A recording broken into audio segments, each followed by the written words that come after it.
তো বন্ধুরা, হেলপি ল্যাবের আজকের পর্বে আপনাদের স্বাগতম। আগের ভিডিওতে আমরা আনারসের চমৎকার সব গুণ সম্পর্কে আলোচনা করেছি।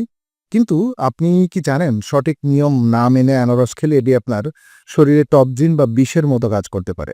মানে কিছু নির্দিষ্ট শারীরিক অবস্থায় আনারস খাওয়া একেবারেই বিপজ্জনক হবে। কারণ আজ আমরা জানবো আনারসের পার্শ্ব প্রতিক্রিয়া এবং কারা এটি ভুলেও খাবেন না। চলুন, প্রথমত মুখ এবং পেটের অস্বস্তি, অর্থাৎ আনারস খাওয়ার সময় অনেকেই জিহ্বা বা গলায় এক ধরনের চুলকানি বা অস্বস্তি অনুভব হয়। এর কারণ হলো এতে থাকা শক্তিশালী এনজাইম, অর্থাৎ যেটাকে বলি আমরা ব্রোমেলাইন। অতিরিক্ত পরিমাণ এটি গ্রহণ করলে মুখের ভেতরের নরম চামড়া ক্ষতিগ্রস্ত হতে পারে। আবার অনেকেই অভিযোগ করেন আনারস খাওয়ার পর পেট ব্যথা বা ডায়রিয়া হচ্ছে।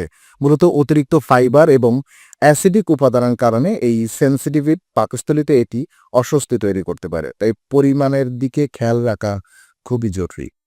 এছাড়া অ্যালার্জি এবং ওষুধের সাথে কিছুটা বিক্রিয়া করে, যেমন আনারসে অনেকেই অ্যালার্জি থাকে।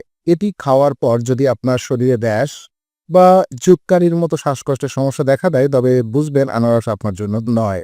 ঠিক আছে, আপনাকে স্থায়ীভাবে আনারস এড়িয়ে চলা ভালো।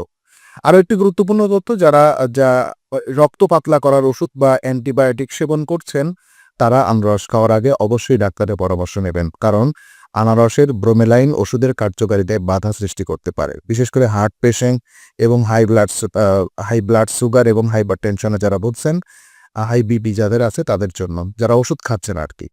তবে রক্তপাতের ঝুঁকি বাড়িয়ে দিতে পারে। ওকে, দেন গর্ভাবস্থা এবং ডায়াবেটিসদের সতর্কতায় আনারস পরিহার করতে হবে। যেমন গর্ভবতী মায়েদের জন্য এটি বিশেষ সতর্কতা। গর্ভাবস্থায় প্রথম 3 মাস অতিরিক্ত আনারস বা এর জুস না খাওয়াই ভালো। এটি আপনার জরায়ুর সংকোচন ঘটিয়ে অকাল গর্ভপাতের ঝুঁকি তৈরি করতে পারে। তো খুব গুরুত্বপূর্ণ একটা ব্যাপার। এছাড়া আনারসে প্রচুর প্রাকৃতিক চিনি থাকে, তাই যারা ডায়াবেটিসে ভুগছে তারা রক্তের শর্করার মাত্রা নিয়ন্ত্রণ রাখতে আনারসের খাওয়ার পরিমাণ একদম সীমিত রাখবেন। দিনে 1 বা 2 স্লাইসের বেশি একদমই খাওয়া উচিত না ডায়াবেটিক এবং গর্ভাবস্থায়।